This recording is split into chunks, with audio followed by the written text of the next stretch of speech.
Hello friends, आपका स्वागत है हमारे जो ऑनलाइन वेट मैनेजमेंट प्रोग्राम चल रहा है उसके थर्ड एपिसोड में। तो फ्रेंड्स, आज हम बात करेंगे ऐसे 17 टिप्स जिससे आपको बिना एक्सरसाइज के आप अपना बेली का जो फैट है, बॉडी का जो ओबेसिटी है, उसको कम कर सकते हैं।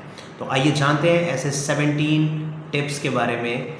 तो सबसे पहला जो है कि आपको अपनी शुगर को कट ऑफ करना है। First is cut off your sugar, यानी कि जिन भी चीज़ों में चीनी का यूज़ हुआ है, चाहे वो चाय हो, चाहे खीर हो, चाहे जो भी चीज़ है जिसमें आपको लगता है कि इसमें चीनी का यूज़ हुआ है, शुगर का यूज़ हुआ है, आपको उसको बंद करना है। Second, increase your vitamin C.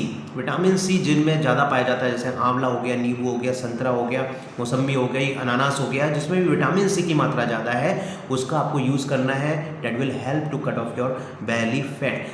Third one is आपको हाइड्रेट करना है अपने आप को कम से कम दिन भर में, अगर गर्मियों के दिन है तो 4 से 5 लीटर पानी पीजिए, और अगर ठंड के दिन है तो 2 से 3 लीटर पानी आपको पीना ही पीना है। आपको प्रोटीन का, फोर्थ वन इज प्रोटीन का इंटेक बढ़ाना है।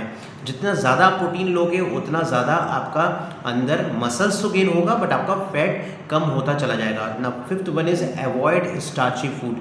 आपको बहुत ज़्यादा स्टार्ची फूड नहीं लेना है, यानी कि आलू, चावल और गेहूं का बना हुआ आइटम, मैदे का बना हुआ आइटम, ये आपको कम से कम लेना है। और नेक्स्ट, अगर स्टार्ची फूड आपको अवॉइड करना है तो ले कैसे, हेल्दी कार्बोहाइड्रेट लेना है आपको। लाइक आपको ब्राउन राइस लेना है, आपको चोकर युक्त जो आटा होता है, जिसमें आपका गेहूं का भी हो सकता है, लेकिन अगर आप जौ, ज्वार, चना, सोयाबीन, बाजरा, इसका मिक्स आटा लेते हो तो that will help to reduce your belly fat. Cleanse your system. Seventh one is cleanse your system. अपने सिस्टम को क्लींस करना है। अगर आपको लगता है मेरे पेट में गैस की मात्रा ज़्यादा है, मेरे पेट में फूला हुआ रहता है, या फिर मोशन ठीक नहीं होता है, कॉन्स्टिपेशन की प्रॉब्लम रहती है, तो अपने आप को क्लींस करने के लिए आप एनिमास का यूज़ कर सकते हैं, आप विरेचन का यूज़ कर सकते हैं, किसी भी आयुर्वेदिक आप फिजिशियन से मिल सकते हैं, उनसे बोल सकते हैं कि मेरा पेट साफ नहीं होता है, कॉन्स्टिपेशन की प्रॉब्लम रहता है, then they will help you. रोज़ आपको नहाना है, पानी पीना है अच्छे से, और सुबह उठ के गर्म पानी पीना है ताकि आपकी सिस्टम क्लिनजिंग हो सके। और साथ में अगर आप चाहते हो कि आपका पूरा सिस्टम क्लींस रहे, डिटॉक्स रहे, तो आप इंटरमिटेंट फास्टिंग कर सकते हो, जिसमें आपको शाम का खाना 6 से 7 बजे तक खा लेना है, और अगले दिन आपको ब्रेकफास्ट जो करना है वो 9 से 10 बजे तक करना है। Next, 8th point is load up with probiotic, यानी कि जो प्रोबायोटिक्स हैं, जो आपकी आंतें हैं अंदर से, जो छोटी आंत 6 मीटर लंबी है, 1.5 मीटर आपकी बड़ी आंत लंबी है, उसमें एक लाइनिंग होती है बैक्टीरियाज की, उसको मेंटेन करने के लिए आपको ऐसी चीज़ें लेनी है जिसमें वो आपको इको फ्रेंडली जो बैक्टीरिया हैं वो उसकी मात्रा मेंटेन हो सके। तो उसका सबसे अच्छा साधन हमारे यहाँ है कि आप दही ले सकते हो, छाछ ले सकते हो, मट्ठा ले सकते हो। नेक्स्ट, 9th वन इज़ आपको डेली मॉर्निंग वॉक करनी है। आराम से आप मॉर्निंग वॉक कीजिए, लेकिन एटलीस्ट कम से कम आधा घंटे से लेके 45 मिनट तक आपको ये मॉर्निंग वॉक करनी है, ताकि आपकी हर मसल्स, आपकी हर बोन टोन्ड अप हो सके, उसमें ब्लड का फ्लो ठीक हो सके।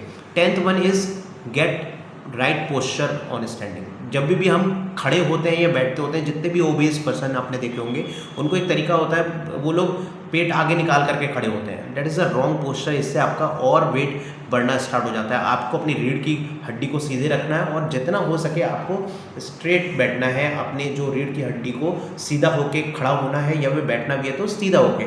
आप ऐसे ही बैठ सकते हो, बट आपको ऐसे नहीं बैठना है। आपको कैसे बैठना है, इस तरीके से, ताकि आपका जो रीढ़ की हड्डी है उसका पोस्चर ठीक हो सके, और जो आपकी फैट है उसको भी अलाइंड हो सके।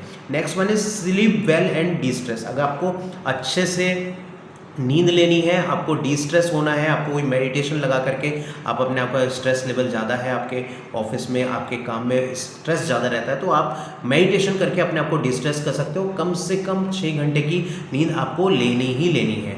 और नेक्स्ट जो पॉइंट है, 12th पॉइंट, बहुत इंपॉर्टेंट है ये, कि आपको तीनों मील में डेयरी प्रोडक्ट्स का यूज़ करना है। लोग कहते हैं कि डेयरी प्रोडक्ट बिल्कुल बंद कर दीजिए, बट ऐसा नहीं है। अगर आप डेयरी प्रोडक्ट लेते हो तो आपको एक तो भूख भी कम लगती है, और ब्रेन में आपकी एक सिग्नलिंग जाती है डेट आपका जो सैटिस्फैक्शन सेंटर और हंगर सेंटर, उसका बैलेंस बना रहता है, तो आपको खाने का जो क्रेविंग है वो कम होती है।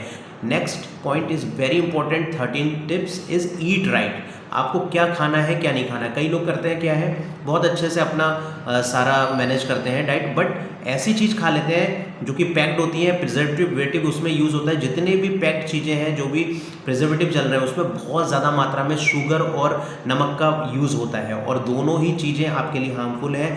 आपके जो बेली का फैट है उसको कम करने में कहीं ना कहीं हिंड्रेंस पैदा करते हैं। तो ऐसी कोई भी चीज़ नहीं लेनी है जो पैक्ड हो, प्रोसेस्ड हो, फ्रोज़न हो। तो इन सब चीज़ों से आपको बचना है। 14 tip is whatever you are consuming, उसको अच्छे से च्यूइंग करके खाइए। जब आप अच्छे से च्यूइंग करके खाते हो तो आपका डाइजेशन अच्छे से होता है, और आपको डाइजेशन होने के बाद जो एसिमिलेशन होता है वो भी बहुत अच्छे से होता है।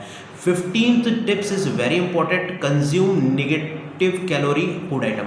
निगेटिव कैलोरी फूड आइटम क्या होता है, जो कि आपको कैलोरीज नहीं देता है, बट उसके पचाने में कैलोरीज खर्च होती है। लाइक फ्रूट्स हो गया, वेजिटेबल्स हो गया, जितना ज़्यादा आप कंज्यूम करोगे, हम अपने पेशेंट्स को बोलते हैं कि आप 2 कटोरी हरी सब्जी, 2 कटोरी सलाद, 2 कटोरी दाल ले लीजिए, तो आपकी कार्बोहाइड्रेट की डोज भी कम हो जाएगी, और जो भी आप चीज़ें कंज्यूम कर रहे हो, इसको पचाने में एनर्जी ज़्यादा खर्च होगी। वो एनर्जी जब आपके बॉडी में होगी नहीं, तो आपकी बेली फैट से वो एनर्जी कंज्यूम करके आपकी बॉडी का डाइजेशन होगा।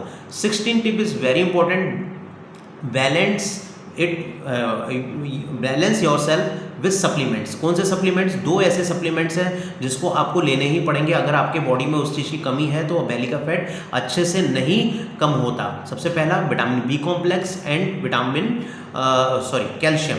Vitamin B complex and calcium, ये 2 चीज़ अगर आप लेते हो तो अच्छे से आपके बॉडी में मेटाबोलाइजेशन होता है और बेली फैट बहुत अच्छे से आपका कम हो जाता है। And last but not the least, 17th tip is add Apple cider vinegar.